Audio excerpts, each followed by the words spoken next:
Hope is here. The way to break free with your host, Angela Pedigo, will light a flame within you.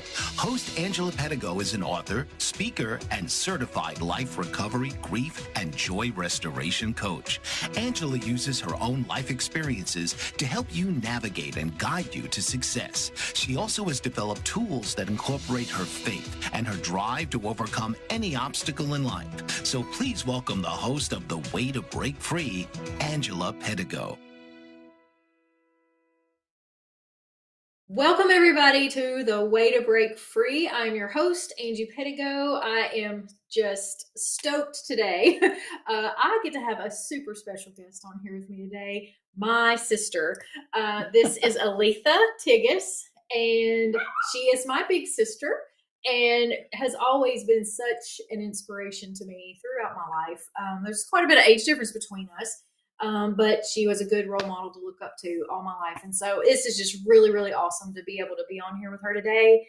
And the funny thing is we kind of do the same things in a lot of ways. God has put a calling on her life. She is in ministry with the county jail in the county where she lives. And she does amazing things in there. And she has a lot of the same heart and passion desires that I do as well. So there's no telling where this will go. It just might turn into a Holy Spirit kind of day, but I hope you'll just listen in. She's got a little bit to share from a lot of different angles, and we're just gonna let God lead that. So welcome on the show. I'm so glad you're here. Thank you. I paid her to say all of that. Just like when we were growing up and I paid her to do the dishes when it was my turn to do the dishes because I didn't want to do the dishes. She did bribe me once to be in a beauty pageant. Told me she would get me a gift, and she got me the cutest little thing afterwards. So I do take her bribes. No, I'm kidding. So tell us. I know a little bit about it, but I don't get to go into the same places that you get to go into. Mm-hmm. The places I go into are in another county. So tell them, I don't get to see you in live action. Uh-huh. Tell them what it's like, what you do in your ministry, all about it. What's it look like? Okay. Just get us started there. Sure. It's so ironic that she and I are both in the same ministry. We have the same passions. How does that happen? Two siblings and end up doing the same thing. But it has been a blessing. And I had someone ask me, I get asked all the time, when did you do this? How long have you been in this ministry? And I really had no idea. Most of the time I would say, it's about 10 years, but I was looking this week at some of the files that I had, and I did find going back to 2012. So I know that I have been doing this ministry for many years. Wow, time. That's wow. So, again, I don't know how far back, but I do know I do have confirmation from 2012. But I do go in to the local county jail and work with the female inmates that are incarcerated. How did I get into this? There was one day I was watching a pastor on TV, and how sometimes you don't think about things, that you just listen and you're just listening. And then all of a sudden he was talking and what he was, the ministry that, the message that he was delivering at that time was out of Matthew 25. And when it said, then the king will say to those on his right, come, you who are blessed by my Father, take your inheritance, the kingdom prepared for you since the creation of the world. For I was hungry and you gave me something to eat. I was thirsty and you gave me something to drink. I was a stranger and you invited me in. I needed clothes and you clothed me. I was sick and you looked after me. I was in prison and you came to visit me. And I didn't really pay attention to all the first part of it. But for whatever reason, when he said that last part, it was like, the little butterflies you get, something sparked. But I didn't think anything about it. I just let it go. About 2 weeks later, I was in my car driving, and I was listening to a pastor through the radio, and he is talking about a Bible story in Hebrews 13, 1-3. It says, keep on loving one another as brothers and sisters. Do not forget to show hospitality to strangers, or by so doing some people have shown hospitality to angels without knowing it. Continue to remember those in prison as if you were together with them in prison, and those who are mistreated as if you yourselves were suffering. And I'm like, and again, I guess it was the Holy Spirit, nothing but the Holy Spirit, that sparked another flare up in me. And it was like, wow, what is the deal with the prison thing? And then I still let it go. I pushed it aside and didn't think anything about it. About a month later, I attended a revival. And at that time, again, the pastor, his message was from Matthew, the one I just read. And by this time, I'm like, because God has to show me things 3 times. I'm so thick-headed, he has to tell me in 3s. And he has to do me the same way in 2s. So I get it. Yeah, I'm a little bit thicker-headed than you. So, but it was just, all I kept hearing was, I'm calling you. I need you to go where I follow, where I lead you. I need you to follow. And that time I was like, God, why do I feel this? And I knew that if that I couldn't take on anymore. I was already working a job that required 60, 70 hours a week. And my husband had his own job, and then we had a company together that we managed together at the time. And I just, I was like, God, if I go home and I tell my husband what you're asking me to do, I don't know how he's going to respond. I went to the altar that night after the message, and I just gave it to God, and I prayed about it.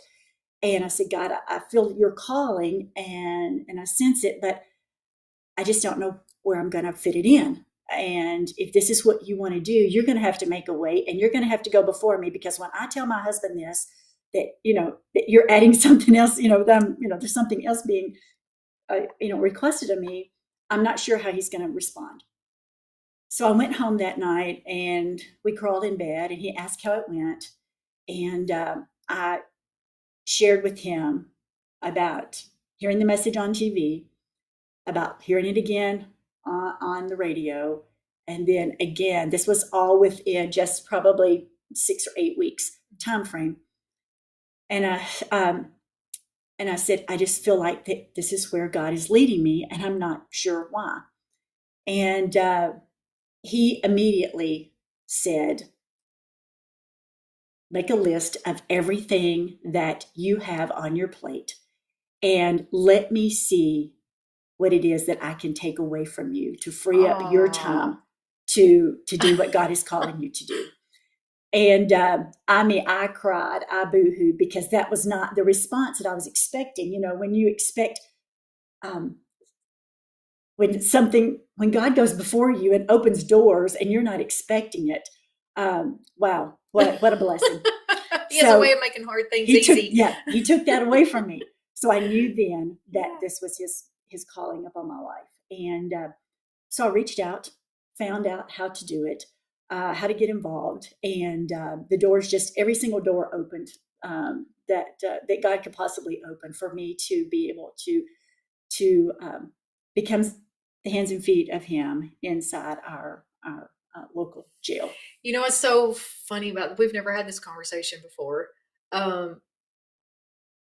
I feared what my husband was going to say too, when I was, having to make tough choices and decisions about or the direction God was leading me. And he made the same things easy, but also I kid y'all not, we've never had this conversation. That's so weird. But he hit me with the Matthew 25 flex too. Like I have some of my best friends, they do this, like really work heavily with the homeless. And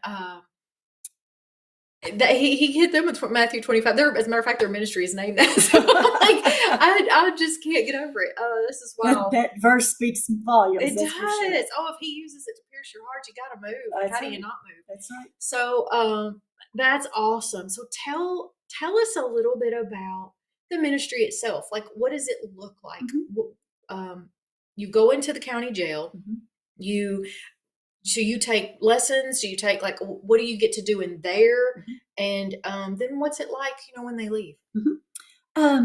It's just a wide range. What I do, I go in and they have a kiosk there that they can write out to the chaplain, and all of their requests get sent to me. And sometimes they're requesting a Bible, they're requesting a Jesus calling or a daily devotional.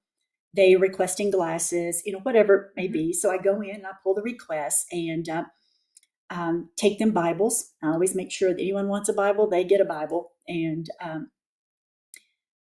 so I go in and there's multiple pods with different ladies in every pod. And so we just do a Bible study. We have a Bible study every week. Sometimes I'm in there, 5 or 6 hours a week. And sometimes I'm in there 12 hours a week. It just depends on what the need is.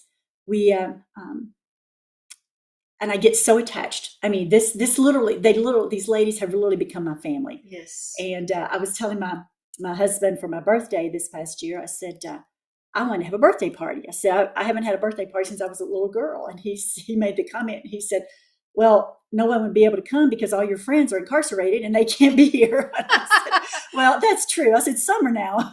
some could come. Yes. But they literally have become my family. And as well, yes. that they become such a huge part of our life. And, what I try to do is I try to continue that relationship. I try to continue the mentoring after they're gone. I just, what breaks my heart is I want to be with them all the time. I want to spend every waking minute that I have with my friends, and they're so special. But God has just I'm the one that receives the blessing. I'm the one that it's just priceless. When I come out, I'm the one that's every week I'm just in awe of what God is doing, and what we're doing right now. We've been doing this for this book called Experiencing God. And we're going through it. And I had a lady the other day, we've only gotten through, I think it's chapter maybe 10. And she said, we've been going through this book for 6 months. And this is as far as we've gotten. Because what we do is we don't try to put God in a box. We try to just, and if we only get through 2 pages in a chapter, we only get through 2 pages. But it is a powerful book and has changed so many lives. And I'm so grateful for that. That's wonderful. That is so awesome. I'm glad that you just sounds like you just show up and you just let God lead, and where that goes, that's where it goes. And they know it too. They know I don't plan, and I just whatever God has, to say. That's really cool. What's one of your favorite parts or something? And it might not be a specific thing, but what's one of your favorite parts about what you get to do?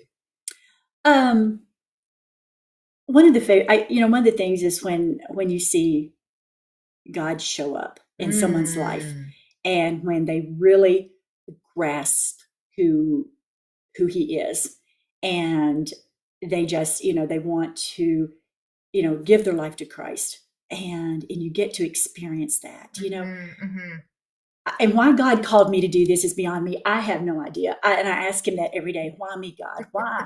Why did you call me to do this? Yeah, that's what he says. Why not you? And he calls the willing. Yeah, that's right. The willing. He does. And you were willing. Yep.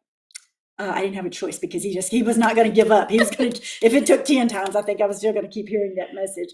But, it's just when you give into God's will, the blessings just pour out on you.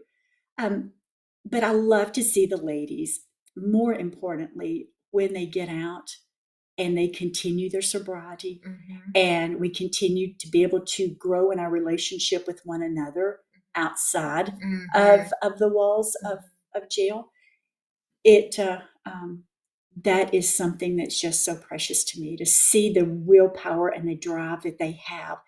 And it's coming from not of their will, and they know that, but it's coming from the power of God, where they now want to walk with Him in their life, because they've learned that they can't do it without Him. Yes. It has to be that they have to join Him in their sobriety, and just to see what God is doing in their lives, and how He is blessing them. That is what I really enjoy seeing.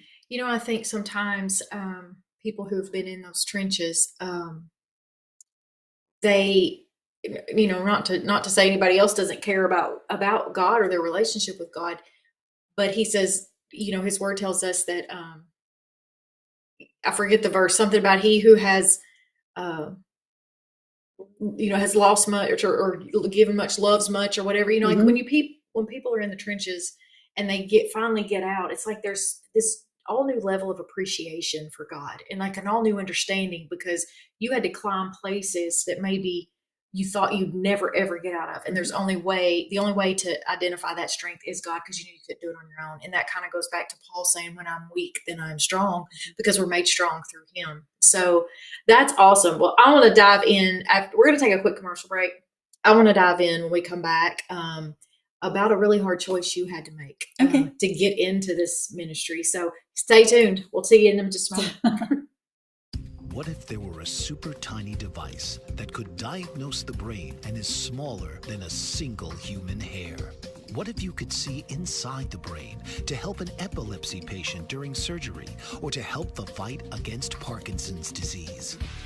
Dr. Patricia Broderick is proud to announce the Broderick Probe, a biomedical and electronic breakthrough. Imagine a probe to help with the understanding and potential cure of brain-related diseases. To learn more, listen live to the Easy Sense radio show with host Dr. Broderick, Wednesdays 7 p.m. Eastern on the Bold Brave Media Network and TuneIn Radio. And to help support the Broderick Foundation, please go to EasySense.com and learn how, with your help, we can fight these horrific brain disorders. That's EasySense.com to learn more and help support the Broderick Foundation.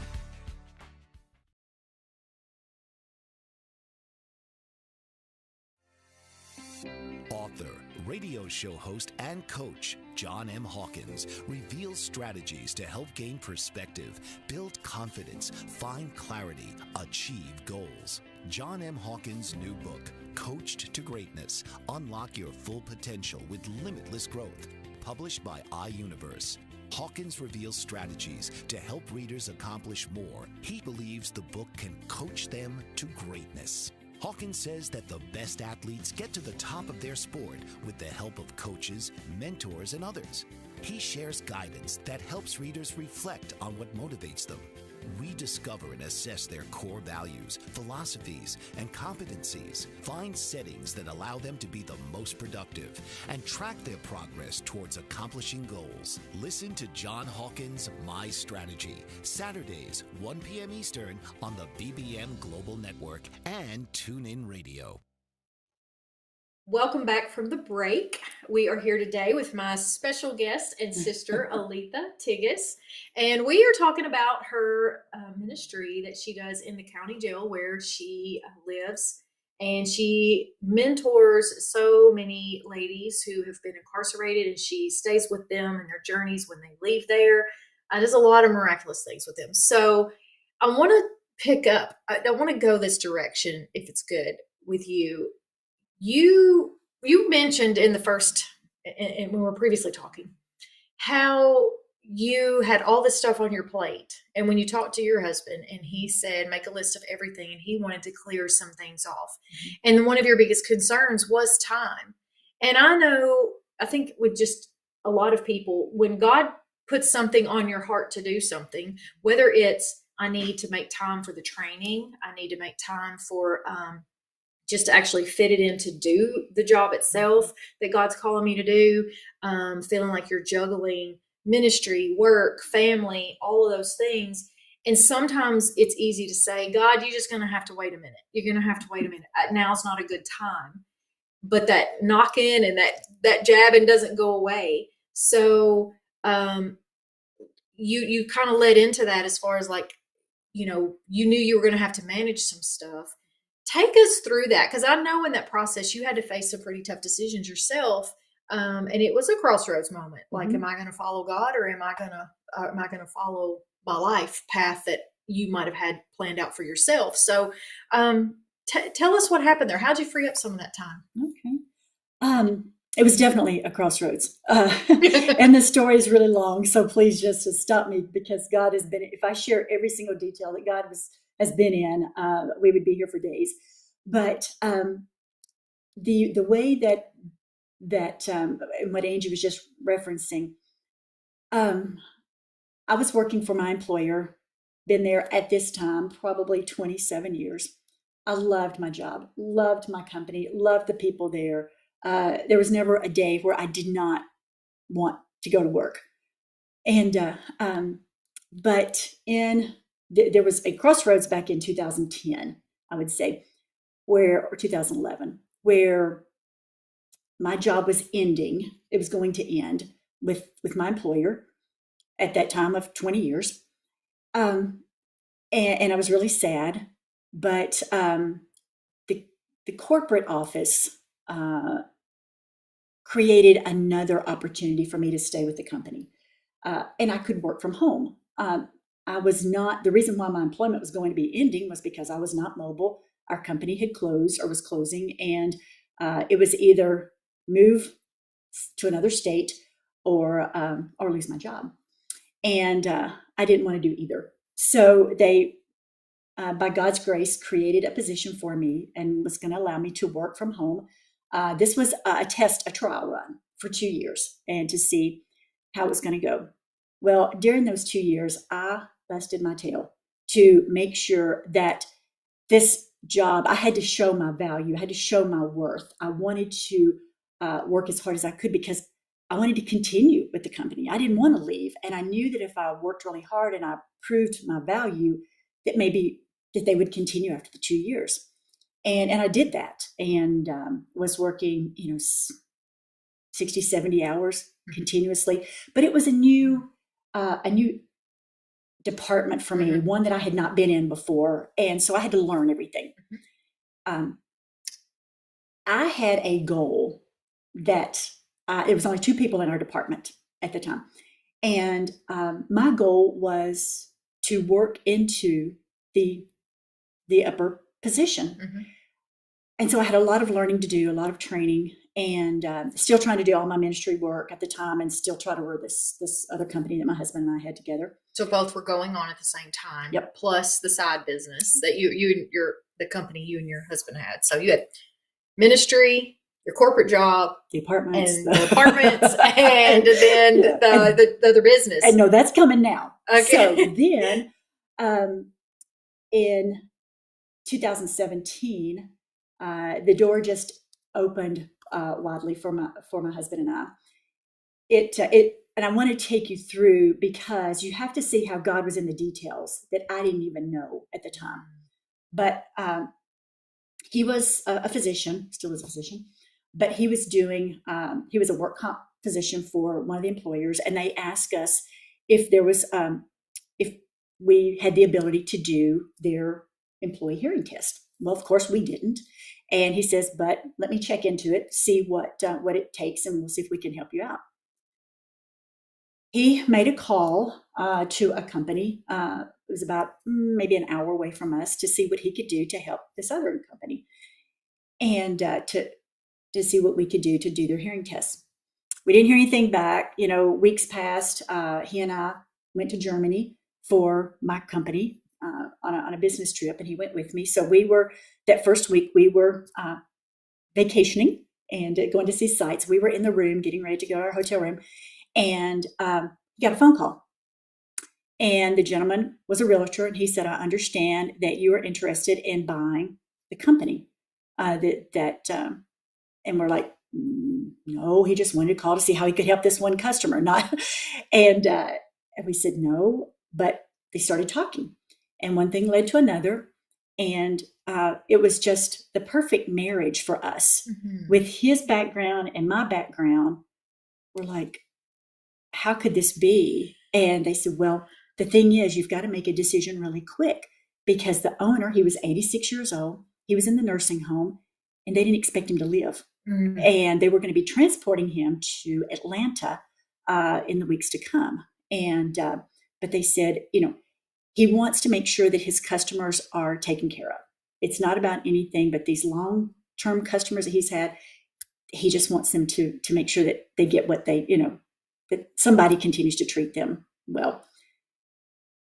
As soon as we got back to the States, we met with him, and then lo and behold, this was within 6 weeks. We were now the owner of another company. And so now we've got all of this, plus I've added this other company. And my goal has been all along to work up to a director level position within my company, within this new department. I've always said that, and I always thought that was God's plan. I thought if I worked hard enough, that was God's plan. He'd kept me with this company. This is what he wanted me to do. Going down that path, you never know when God's going to change your direction, but oftentimes he does. And we have to be willing to do the same. So that was in 2017. I had been working now the 60, 70 hours with my employer. Now I've just acquired this new company that we know a little bit about, not much, but working from 5 or 6 p.m. in the evening till 10 p.m. at night, working 12 hours Saturdays and Sundays to try to get this other company launched. And I had been told that I was getting ready to move into this director level position. So I was super excited about that. My goal, that I would have been in it sooner, but at that time, the company for this level of position, you had to move to Detroit. You had to live in Michigan. That was the requirement. And everyone kept telling me, hang on, it will get there. I think that requirement will be relaxed at some point. Well, it did. And, but not completely. The position was offered to me, and, but it was coming, it was going to be a couple of years before my boss would be going back to Germany, and I would be filling that position. But every night until that point, every afternoon, I would go to my bedroom, I would just fall at my knees, and I would cry. I would cry out to God and say, God, I cannot continue to do this. I don't, it's only by your strength that I'm able to accomplish all that you've got, you have me doing. And just know, Lord, until you open a door for me or you shut a door for me, I will continue to do this. But it's going to take, your strength is the only way I can get through it. And you're referring to all the different hats you were having to wear. Yes, and all the hours that I was putting in, and living on, a few hours of sleep at night. And so one day, this was on a Saturday, I was going to the jail. I had a meeting with one of the ladies there. I had a group going, and we were talking about experiencing God. And one of the things we were talking about was recognizing God's voice, hearing his voice. Well, I was driving that morning to the jail, and I was crying like a baby. And I just said, God, I don't feel like I am being what you've called me to be to these ladies. I don't feel like I have the energy. I don't feel effective enough to, and I don't want to waste their time because here they are, they're coming to my class, and I don't have the energy to put into it. I haven't studied. And again, we were talking about hearing God's voice. I walked in, and it was on my heart to tell them that this was going to be my last Saturday with them. And I'm going to cry. I don't want to cry. It's okay. But anyway, I go in there, and we're sitting there, and one of the ladies, she said, how are you doing? And I said, "Oh, I'm great. I'm doing good. How are you?" Because I never told anyone, what my life was like, never shared it with anyone. It was just, God knew what I was going through, and that was all that mattered. And I said, "I'm doing great." I said, "How are you all?" And she said, "No, how are you doing?" They knew nothing about my life. And I said, "I'm good, really." She said, "No, honestly." And I said, "Why do you ask?" And she said, "Because for the first time in my life, I just heard God speak to me." She grabbed my hand and she said, "God just told me to tell you that you can't keep doing what you're doing." They had no idea. They had no idea what I was doing. And I boo-hooed like a baby, cried for the next hour and a half that I was with these women. I cried and I cried. But it took God using someone that had never heard his voice before, because I couldn't be still long enough for him to talk to me. Mm-hmm. So to get my attention, he had to use this precious dear soul to speak to me. Well, that was in October. I was supposed to be moving into this position. This was in 2018. I was supposed to be moving into this position in 2019. So at the end of every year, I didn't know what that meant. When she said, "You can't keep doing what you're doing." Well, God, okay, I get that. I hear what you're saying, but what am I supposed to let go of? I don't know. That was a loaded question. And so I'm like, "God, what? Okay, I can't. I've heard you, but I'm going to keep doing what I'm doing until you show me, because it's not for me to decide. It's for you to decide."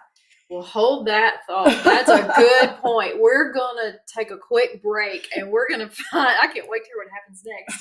So we're going to take a quick break here from our sponsors. We'll be right back.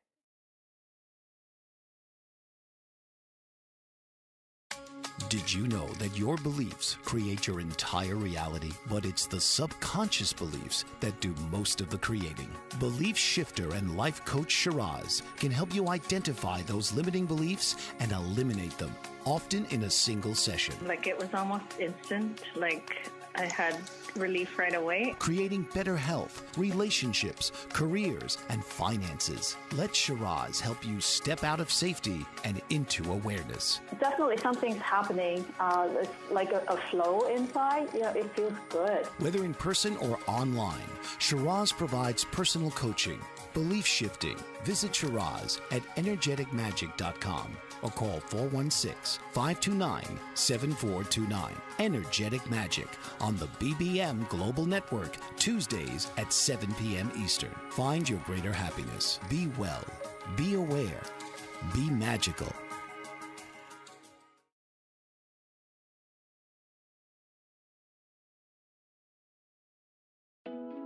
Are you struggling to care for elderly parents or a spouse? Do you wonder if being a caregiver is making you sick? Are you worried about taking time off work to care for elderly parents and balance work, life, and caregiving? Has caregiving become exhausting and emotionally draining? Are you an aging adult who wants to remain independent, but you're not sure how? I'm Pamela D. Wilson. Join me for the Caring Generation radio show for caregivers and aging adults, Wednesday evenings, 6 Pacific, 7 Mountain, 8 Central, and 9 Eastern, where I answer these questions and share tips for managing stress, family relationships, health, well-being, and more. Podcasts and transcripts of the Caring Generation are on my website, PamelaDWilson.com, plus my caregiving library, online caregiver support programs, and programs for corporations interested in supporting working caregivers. Help, hope, and support for caregivers is here on the Caring Generation and PamelaDWilson.com. Welcome back from the break. We were in the middle of about to hit a really good point in this story. So we're going to pick back up.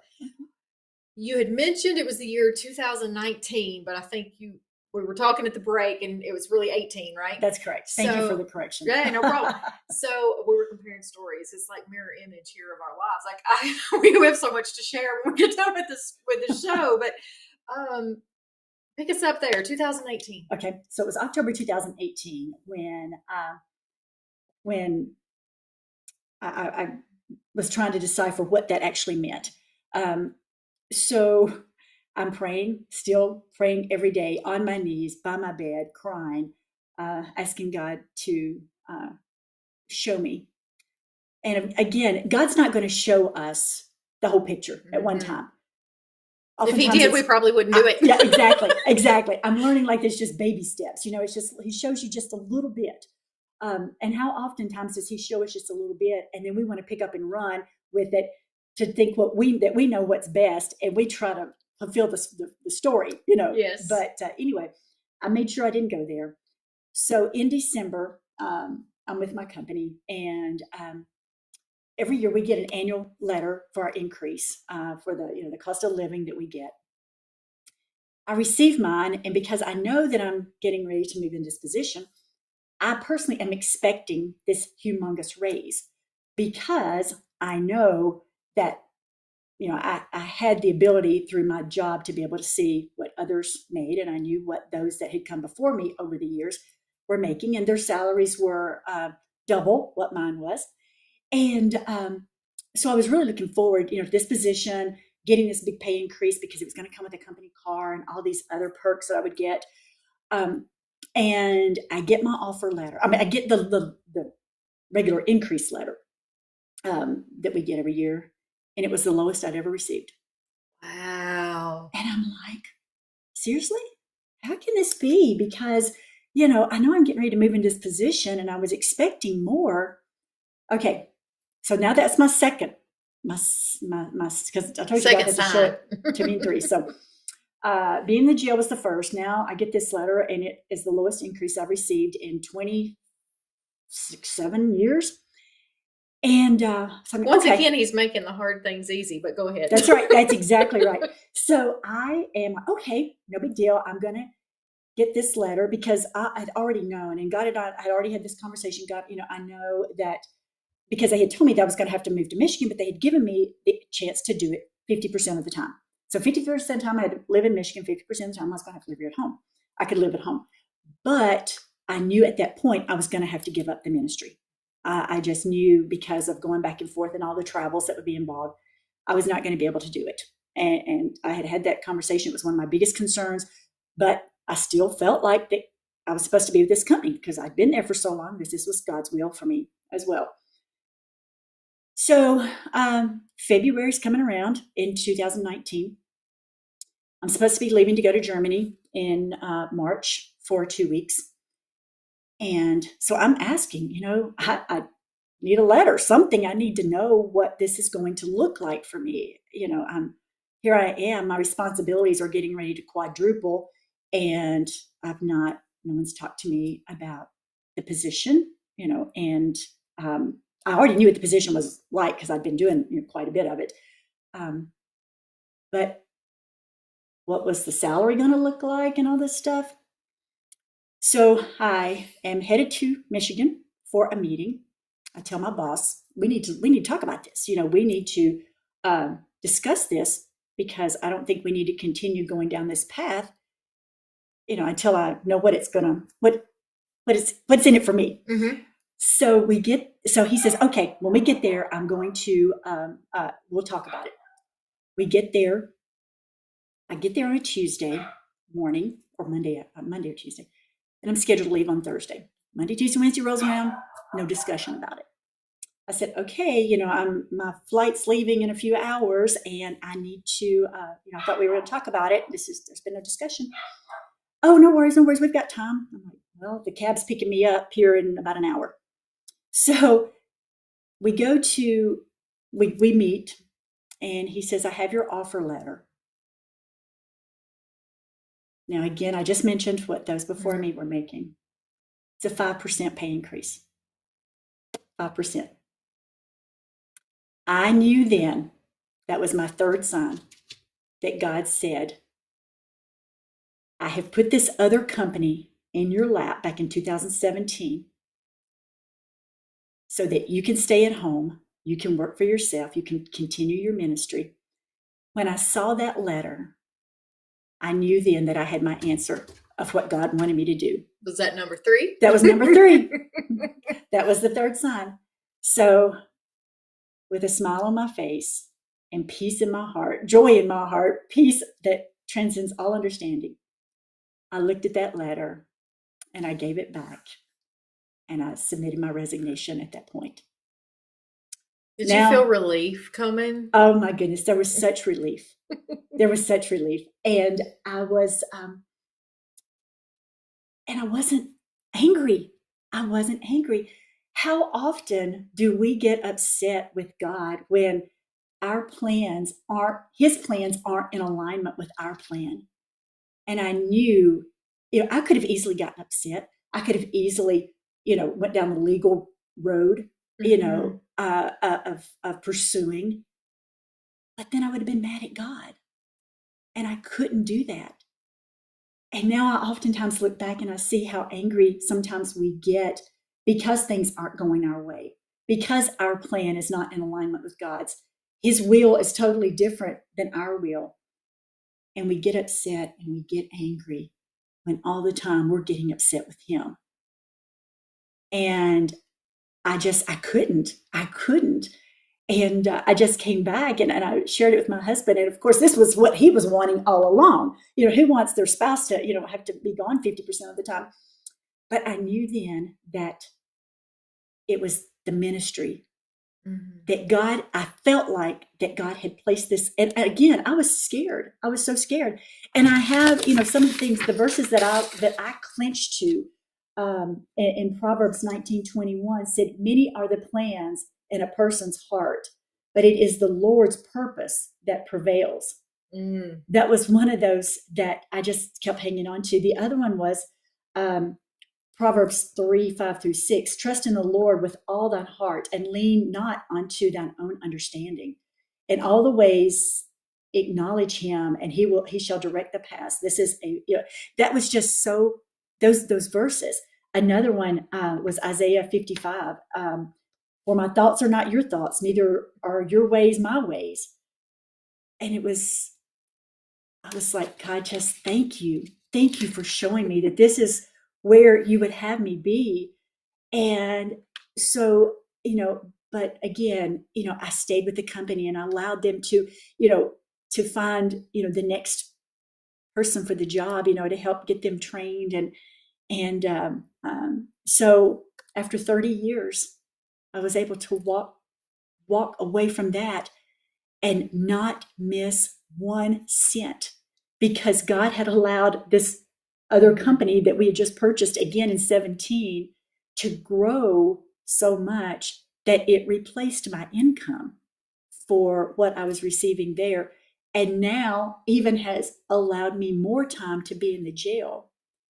And yeah, you couldn't have spent 12 hours in the jail a week before. Oh, no. Not even close. No. And, unless it was all on the weekends, and I would not have had any time with, with my spouse or to do anything else. But I got a question yes, for you. Yes, please. A lot of people are so afraid if they like, we white knuckle something so hard that we think is what we want, and our plan, like you said, our plan for our life, and we white knuckle it, hang on, and we don't realize that what's hurting is the grip. Like right. The grip's what's hurting our body. It's causing us pain. It's wreaking havoc in our life. Real freedom comes from letting go. That's right. And so, but there's in that moment, in that gripping moment, anybody who's ever been there can probably relate to this. In that moment, it's like, well, I have regrets. What will my life look like? The fear of the unknowns a lot of times is what keeps people continuing to hold on. You won't have the answer. If you're waiting for the answers for those questions, you won't have the answers for those questions most of the time, because God, it takes faith. Faith is moving without knowing, without seeing what's going to be on the other side of that. And stepping out in that faith, like having enough faith, is where God just like love bombs you, he will give you back things that you had to let go of. And sometimes they look the same way and great. And sometimes they look differently. But the blessing itself, the blessing package itself is so much greater once you let go and you just trust and follow his lead and where he leads you. my husband said to me one time, he said he didn't lead you out into the deep water to let you drown. Like, what are you worried about? In times that I'm worried about, we feel like we're drowning. Yeah, right. You feel like we're drowning, and we're really not. We're just like fighting our own self. So, for people who may be listening and they're on that fence of God's telling me to let go, I can't let go, I'm afraid I will have regrets if I let go.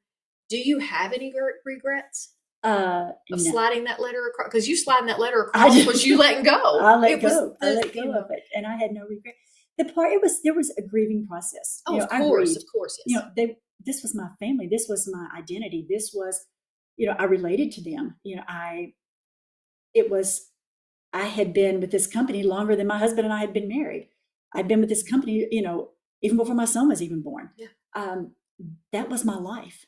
And at first, letting go of that identity, letting go of that, what I was holding on to, and thinking that's where God had me, or where he wanted me. But God knew in 2017, when I didn't know, when he gave us this other company, the second company now, he could see what was going to happen in 2019 and 20 and beyond. He's always working ahead of you. That's right. We're going to hold that thought and come right back after the break.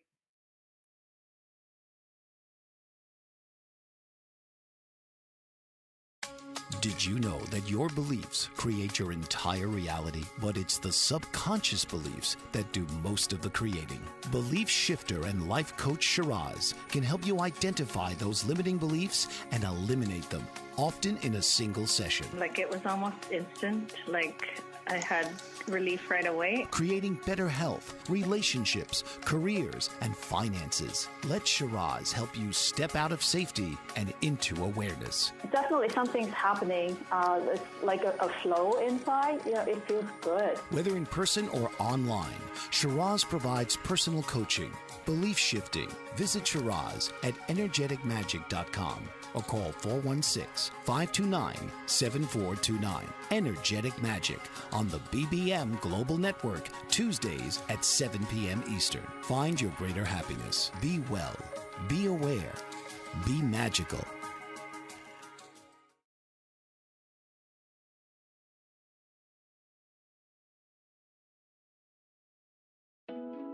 Are you struggling to care for elderly parents or a spouse? Do you wonder if being a caregiver is making you sick? Are you worried about taking time off work to care for elderly parents and balance work, life, and caregiving? Has caregiving become exhausting and emotionally draining? Are you an aging adult who wants to remain independent, but you're not sure how? I'm Pamela D. Wilson. Join me for the Caring Generation radio show for caregivers and aging adults, Wednesday evenings, 6 Pacific, 7 Mountain, 8 Central, and 9 Eastern, where I answer these questions and share tips for managing stress, family relationships, health, well-being, and more. Podcasts and transcripts of the Caring Generation are on my website, PamelaDWilson.com, plus my caregiving library, online caregiver support programs, and programs for corporations interested in supporting working caregivers. Help, hope, and support for caregivers is here on the Caring Generation and PamelaDWilson.com.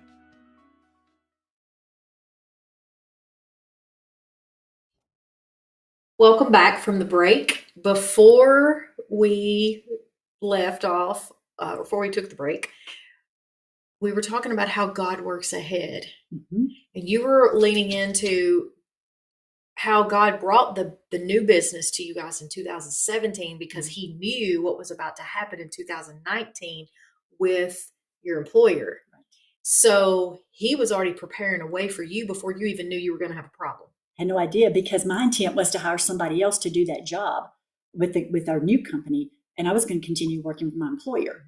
That was the intent, not that I was going to be the one to step into that role, because I was looking forward to being in my new job with my employer. But, fast forwarding and all the goodness that God has just, and I could just show you, we could be here for days and days, but allow me to be free, to be able to do the work that God has called me to do, has led to some amazing decisions that these ladies have made. We are coming up now. We're going to have our third baptism in the past 12 months. Oh, wow. At the jail. And we've got 27 women that will be baptized next Thursday. Wow. Before Good Friday.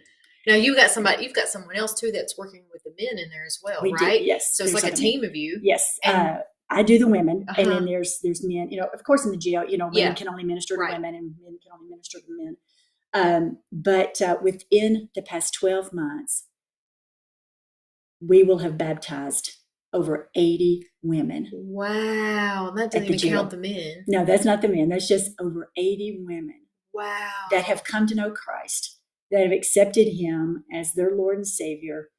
And it's just, for most of these ladies, they say that God brought them there. They know, they have no anger for being in jail.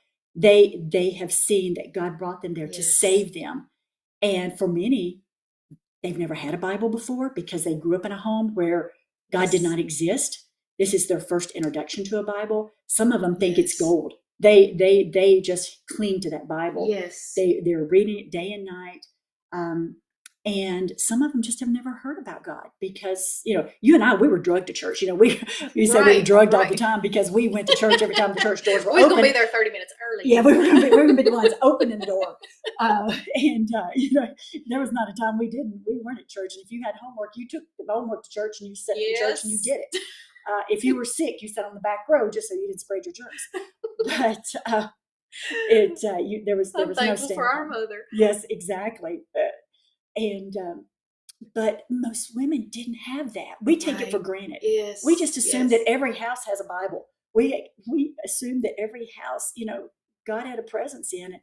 It's not like that. And my heart breaks for these ladies that didn't get to experience that. And I want to be able to provide that, both while they're there and even outside, to keep that relationship going and helping them in their spiritual walk, the development that they're already, experiencing. Yeah. It is so beautiful to watch that transformation, especially with those that are incarcerated. They love Jesus. They just love him. And I just wish I could take some of them, some of what they get, like that fresh new, it's fresh to them, and I wish I could just pour it out into so many people who've maybe been walking with Christ for decades and are just not feeling that fresh, just fresh from it again. It makes me think about returning to your first love. I think I talked about this on radio last week, or earlier this week. One of the letters in Revelations, he tells John to write a letter to one of the churches, and he addresses for leaving your first love. And they love when they learn about him because they're allowing him to work in their lives, and he's doing like the miracles he was doing in your life. They start watching doing it in their lives, and they start believing, I am worthy. Like he cares enough about me that he's actually making some of the hard things easy in my life. And then they just want more of him. And it's so beautiful. It's so beautiful to watch. I love what you do. I love what you do. We do the same thing. We do the same, but I love to it's just more people getting helped, So, I don't know people out there listening, like what God may be calling you to do.